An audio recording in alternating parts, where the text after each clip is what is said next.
परमेश्वरको सुरक्षाको प्रमाण उहाँले पृथ्वीलाई सृष्टि गर्नुभएदेखि नै छ। यदि तपाईँले थोरै विज्ञानको अध्ययन गर्नुभएको छ भने, मैले थोरै विज्ञान भने किनभने मैले पनि थोरै विज्ञानको बारेमा अध्ययन गरेको छु, तपाईँले देख्न सक्नुहुन्छ पृथ्वी ग्रहलाई धेरै ग्यासहरूको तहले सुरक्षित राखेको छ। तीमध्ये एउटा सुरक्षा दिने चाहिँ ओजोन तह हो। यसले हामीलाई सूर्यबाट आउने हानिकारक विकिरणबाट सुरक्षा दिन्छ। यदि यो वायुमण्डलको तहले फिल्टर नगरेको भए सूर्यको किरणहरू पृथ्वीमा बस्ने मानिसहरूको निम्ति हानिकारक हुने थियो। तर सर्वशक्तिमान सबैभन्दा शक्तिशाली बुद्धिले भरिपूर्ण परमेश्वर सृष्टि भएको दिनदेखि नै खराब प्रभाव पर्ने बाह्य कुराहरूबाट यो ग्रहलाई सुरक्षित राख्नु भएको छ, जुन यो पृथ्वीको वायुमण्डलमा प्रवेश गर्न सम्भव कुराहरू। त्यहाँ उल्का पिण्ड र अरू आकाशीय पिण्डहरू जुन आकाशबाट खस्ने गर्छन्, किनभने परमेश्वरको सुरक्षा जुन उहाँले पृथ्वीको निम्ति तयार पार्नुभयो, यी अनजान वस्तुहरूले मानिसलाई हानि गर्न मुस्किलै पर्छ। यी वैज्ञानिक गणना अनुसार यो लाखौँ घटनामा एक अथवा हजारौँ हजार घटनामा एक कि उल्का पिण्डले पृथ्वीका मानिसहरूलाई प्रहार गर्ने सम्भावना। अहिले मानिसहरू 7 अर्बको सङ्ख्यामा जनसङ्ख्या छ, तर उल्का अथवा उल्का पिण्डले प्रहार गर्ने सम्भावना एकदमै टाढा छ। किनभने पृथ्वी चाहिँ जुन हामी भन्दछौँ वायुमण्डलले सुरक्षित छ। त्यहाँ सौर्यमण्डलमा अरू ग्रहहरू छन् जुन पृथ्वी जस्तो वायुमण्डलले सुरक्षित राखेका छैनन्, तर पृथ्वी चाहिँ वायुमण्डलद्वारा सुरक्षित छ, जुन चाहिँ अज्ञातहरू वस्तुबाट सुरक्षित रहनको निम्ति जुन पृथ्वीको गुरुत्वाकर्षण बलद्वारा आकर्षित हुन सक्थ्यो। तीमध्ये एक जस्तो मैले भने ओजोन तह, जसले हामीलाई सूर्यको हानिकारक विकिरणबाट सुरक्षित राख्छ। त्यसो भए के परमेश्वरले हामीलाई पाप गरिरहँदा पनि सुरक्षा दिइरहनु भएको छ? जब परमेश्वरले ओजोन तह र पृथ्वीको वायुमण्डल स्थापित गर्नुभयो, आयन मण्डल, समताप मण्डल, ती सबै ग्यासहरू पृथ्वीका चारैतिर उहाँले पृथ्वीका सबैलाई सुरक्षा दिइरहनु भएको छ। यद्यपि कठोर अपराधीलाई समेत परमेश्वरले सुरक्षा दिइरहनु भएको छ। यदि तपाईँले सोधेको शारीरिक सुरक्षाको बारेमा हो भने शारीरिक सुरक्षा, यद्यपि आत्मिक सुरक्षा समेत हामीसँग परमप्रभुबाटको सुरक्षा छ। परमप्रभु जान्नुहुन्छ कि पृथ्वी चाहिँ शैतानको आधिपत्यमा रहेको छ, किन पृथ्वी मात्र यस्तो ग्रह हो कि पुरै सौर्यमण्डलमा अथवा पुरै ब्रह्माण्डमा मानव जाति बसोबास गर्ने। म विश्वास गर्दिनँ कि पृथ्वीमा जस्तै जीवन भएको अरू कुनै ग्रह छ भनेर। पृथ्वी मात्र यस्तो ग्रह हो जहाँ जीवन अस्तित्वमा छ। जस्तै हामी, जसरी प्रेरित पावलद्वारा भनिएको छ, प्रेरितहरूको पुस्तक 17 अध्यायको 26 पदमा, उहाँले एउटै रगतबाट समस्त पृथ्वीमा बास गर्न मानिसको प्रत्येक जाति बनाउनुभयो। तिनीहरूका निवासका अवधि र सीमा पनि तोकिदिनुभयो। परमेश्वरले मानिसलाई बनाउनुभयो। यस हेतुले परमेश्वरले बनाउनु भयो कि पृथ्वीको सतहमा तिनीहरूलाई रहनको निम्ति। पृथ्वी बाहेक त्यहाँ मानव जातिको निम्ति अर्को घर छैन।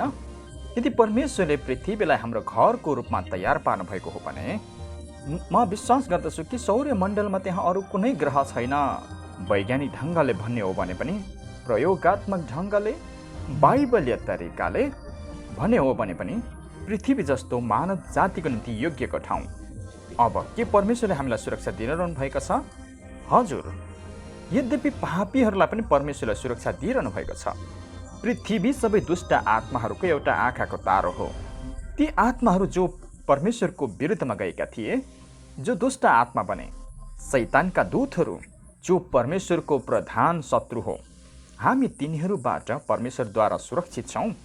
आउनुहोस् हामी पढौँ भजन सङ्ग्रहको पुस्तक 34 अध्यायको 7 पदले भन्दछ, परमेश्वरको भय मान्नेहरूका चारैतिर परमप्रभुका स्वर्गदूतहरूले सुरक्षाको घेरा लाउँछन् र उहाँले तिनीहरूलाई छुटकारा दिनुहुन्छ। त्यहाँ परमेश्वरको डर राख्नेहरूलाई विशेष सुरक्षा छ।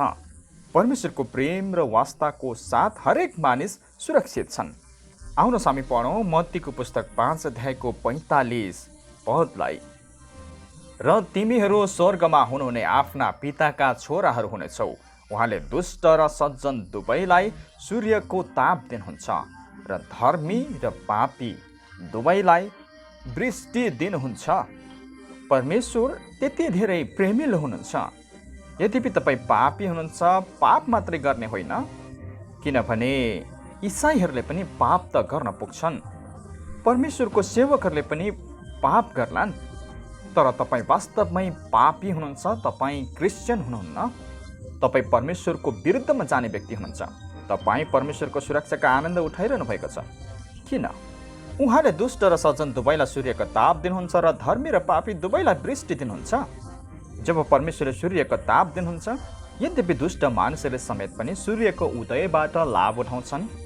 जब परमेश्वरले वृष्टि दिनुहुन्छ, यद्यपि परमेश्वर विश्वास नगर्ने मानिसहरूको बाली नालीलाई समेत परमेश्वरको निन्दा गर्ने मानिसहरू, यद्यपि तिनीहरूले समेत पनि परमेश्वरको वृष्टिबाटको आशिष प्राप्त गर्छन्, जसले बोट बिरुवालाई हुर्काउँदछ, पृथ्वीमा भएको हरेक किसिमको जीवनलाई सन्तुलित राख्दछ। अब के परमेश्वर हामीलाई सुरक्षा दिइरहनु भएको छ? म सुरक्षालाई वर्गीकृत गर्न चाहन्छु। त्यहाँ उहाँको आज्ञा पालन गर्नेहरूको निम्ति परमेश्वरको विशेष सुरक्षा छ। तिनीहरू विभिन्न कारकहरूद्वारा सुरक्षित रहेका हुन्छन्। उदाहरणको निम्ति हामी भ्रष्टताबाट सुरक्षित रहेको हुन्छौँ बाइबलमा भएको परमप्रभुको शिक्षाद्वारा। प्रभु येशू ख्रिस्टको शिक्षाले यस संसारको भ्रष्टताबाट हामीलाई सुरक्षित राख्दछ। आउनुहोस् हामी पढौँ दोस्रो पत्रुसको पुस्तक 2 अध्यायको 20 पदलाई।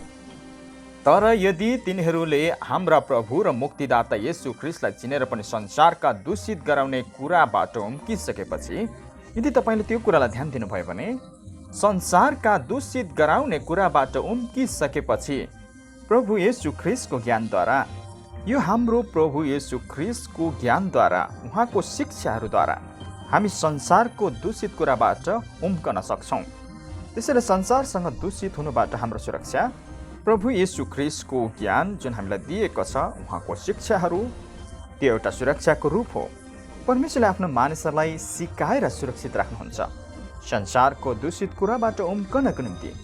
यो परमेश्वरको कृपा र प्रेम हो उहाँको मानिसहरूको निम्ति। भजन सङ्ग्रहको पुस्तक 127 को 1 पदले भन्दछ, परम प्रभुले नै घर नबनाउनु भए त बनाउनेहरूले गरेको परिश्रम व्यर्थ हुन्छ। परम प्रभुले सहरको रक्षा नगर्नु भए त पालेहरूले गरेको रखवाली व्यर्थ हुन्छ। त्यो सत्य हो। परमेश्वरको सहरलाई परमेश्वर आफैले सुरक्षित राख्नु भएको हुन्छ। आफ्नो सहरलाई राख्नु, तिनीहरूलाई सुरक्षा दिनु, तिनीहरूलाई दुष्टको प्रभावबाट सुरक्षित राख्नु, तिनीहरूलाई यस संसारको भ्रष्टताबाट सुरक्षित राख्नु, तिनीहरूलाई जीवनको पवित्रतालाई सन्तुलित राख्न उचित कुरा गर्न सिकाउनु, त्यस्तो किसिमको सुरक्षा परमेश्वरबाट आउँदछ उहाँको सहरको निम्ति अथवा उहाँको मानिसहरूको निम्ति। म यो भनिरहेको छु किनभने सबै मानिसहरू परमेश्वरका त होइनन्। सक्छ तिनीहरू अरू तरिकाद्वारा सुरक्षित होलान्, शारीरिक तरिकाले, आत्मिक तरिकाले, तर त्यहाँ परमेश्वरका मानिसहरू छन् जो परमेश्वरद्वारा सुरक्षित रहेका छन्, विशेष तरिकाद्वारा अथवा विशेष माध्यमबाट, र तिनीहरू परमेश्वरका मानिसहरू हुन्। तिनीहरू परमेश्वरको प्रेम र कृपाद्वारा सुरक्षित हुन्छन्, जस्तै अय्युब, जस्तै पहिलो शताब्दीका इसाईहरू, जस्तै अब्राहम, इसहाक र याकुब, र ती सबै सन्तहरू जो विगतका दिनमा परमेश्वरको सेवा गरे। तिनीहरू परमेश्वरद्वारा सुरक्षित थिए। उहाँले हामीलाई सुरक्षा दिइरहनु भएको छ। उहाँले आफ्नो सेवकहरूलाई सुरक्षा दिइरहनु भएको छ, कुल प्रकारको सुरक्षा। वास्तवमा भन्ने हो भने उहाँको मण्डलीको निम्ति निरीक्षकहरू पनि खटाउनु भएको छ, परमेश्वरको मानिसहरूको हेरचाह गर्नको खातिर। आउनुहोस् पढौँ प्रेरित 20 को 28। तपाईहरू आफ्ना निम्ति र आफ्नो समस्त बगालको निम्ति सावधान रहनुहोस्। पवित्र आत्माले तपाईहरूलाई बगालका जिम्मेवार बनाउनु भएको हुनाले उहाँले आफ्नै रगतले किन्नुभएको परमेश्वरका मण्डलीको हेरचाह तपाईँहरू गर्नुहोस्। परमेश्वरले पवित्र आत्माद्वारा जिम्मेवारहरूलाई खटाउनु भएको छ परमेश्वरको मण्डललाई खुवाउन र सुरक्षा दिनको निम्ति, जुन उहाँको आफ्नै रगतले किन्नुभएको र सबैभन्दा शक्तिशाली सुरक्षा जुन परमेश्वरले उहाँको मानिसहरूलाई उपलब्ध गराउनुहुन्छ, जुन प्रभु येशू ख्रीष्टको रगत हो, जसले हामीलाई सुरक्षा दिँदछ आउनेवाला दुष्टताबाट। आउनुहोस् पढौँ पहिलो थेसलोनिके 1:10। अनि स्वर्गबाट आउनुहुने उहाँका पुत्र, जसलाई उहाँले मृतकबाट उठाउनु भयो, उहाँकै प्रतीक्षा तिमीहरू गर्दछौ, अर्थात् येशूको, जसले आउन लागेको क्रोधबाट हामीलाई छुटकारा दिनुहुन्छ। येशू ख्रीष्ट हाम्रो प्रभु, उहाँको रगतद्वारा जसले आउन लागेको क्रोधबाट हामीलाई छुटकारा दिनुहुन्छ। त्यहाँ आउनेवाला क्रोध छ, परमेश्वरको क्रोध, दुष्टको क्रोध, शैतानको क्रोध। र मानिसहरू जसले परमेश्वरको सेवा गर्छन् र उहाँको आज्ञा पालन गर्छन्, तिनीहरू प्रभु येशू ख्रीष्टको रगतद्वारा सुरक्षित छन्, जुन क्रोधबाट बचाइनको निम्ति।